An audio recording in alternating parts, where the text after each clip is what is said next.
కిషోర్ కుమార్ మనందరికీ సుపరిచితమైన సినీ హీరోయిన్ సంజనా గర్లాని గారు అండి. సంజనా గర్లాని గారు అనేసరికి నాకు మాక్సిమం 9/10 బ్లాక్ బస్టర్ హిట్స్ గుర్తొస్తాయి. అందులో ముందుగా చెప్పాలంటే బుజ్జిగాడు, దండుపాలెం 2, దండుపాలెం 3, సర్దార్ గబ్బర్ సింగ్, 2 కంట్రీస్ వంటి ఎన్నో హిట్ మూవీస్ గుర్తొస్తాయి.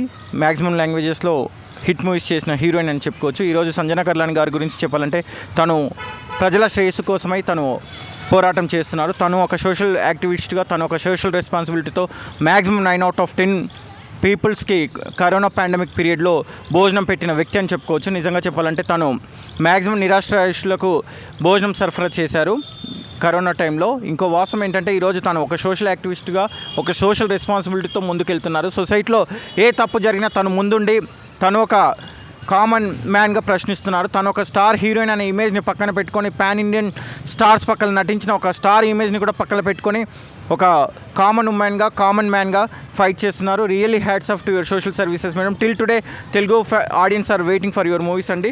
మీరు చేసిన movies till today Telugu audience are eagerly waiting for your movies. Bujjigadu కానివ్వండి, సర్దార్ గబ్బర్ సింగ్ కానివ్వండి, మ్యాక్సిమం 9/10 మ్యాక్సిమం హిట్స్ అండి. నిజంగా చెప్పాలంటే madam audience are eagerly waiting for your movies madam. Thank you so much for watching. This is signing off yours Kona Kishore Kumar regarding Sanjana Galrani గారి social activities and social responsibilities. Thank you. Fine.